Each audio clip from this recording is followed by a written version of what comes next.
UDF Kasaragod ജില്ലാ കമ്മിറ്റിയുടെ നേതൃത്വത്തിൽ ഭരണഘടനാ സംരക്ഷണ സദസ്സ് നടത്തി. കാസർഗോഡ് പുതിയ ബസ് സ്റ്റാൻഡ് പരിസരത്ത് സംഘടിപ്പിച്ച പരിപാടി മുസ്ലിം ലീഗ് സംസ്ഥാന ട്രഷറർ CT അഹമ്മദ് അലി ഉദ്ഘാടനം ചെയ്തു. City Gold and Diamonds, Kerala and Karnataka, the glow of purity.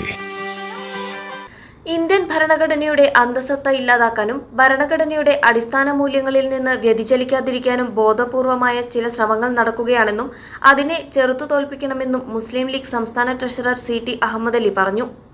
UDF Kasaragod ജില്ലാ കമ്മിറ്റി പുതിയ ബസ് സ്റ്റാൻഡ് പരിസരത്ത് സംഘടിപ്പിച്ച ഭരണഘടനാ സംരക്ഷണ സദസ്സ് ഉദ്ഘാടനം ചെയ്യുകയായിരുന്നു അദ്ദേഹം.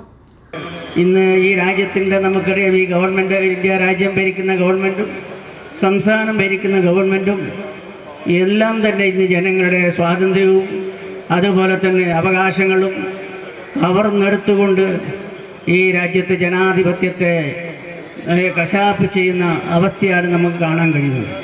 ഈ കാര്യത്തിൽ ചെറിയൊരാശ്വാസമുള്ളത് നമ്മുടെ നീതിപീഠങ്ങൾ നമുക്കറിയാം, സത്യവും നീതിയും നടപ്പാക്കുന്ന കാര്യത്തിൽ ഒരു പരിധിവരെയെങ്കിലും നമ്മുടെ നീതിന്യായ കോടതികൾ ഇത് സത്യം നീതിയും നടപ്പാക്കാൻ വേണ്ടി ശ്രമിക്കുകയാണ്. UDF ജില്ലാ ചെയർമാൻ കലക്ടർ മാഹിൻ ഹാജി അധ്യക്ഷത വഹിച്ചു. ജില്ലാ സെക്രട്ടറി A ഗോവിന്ദൻ നായർ ഭരണഘടനയുടെ ആമുഖം വായിക്കുകയും ഭരണഘടനാ സംരക്ഷണ പ്രതിജ്ഞ ചൊല്ലിക്കൊടുക്കുകയും ചെയ്തു. TK സുധാകരൻ, മുസ്ലിം ലീഗ് ജില്ലാ general secretary A Abdurahman, NA Nellikkunnu MLA, AKM Ashraf MLA, Hakeem Kunnil, K Kammaran തുടങ്ങിയവർ സംസാരിച്ചു.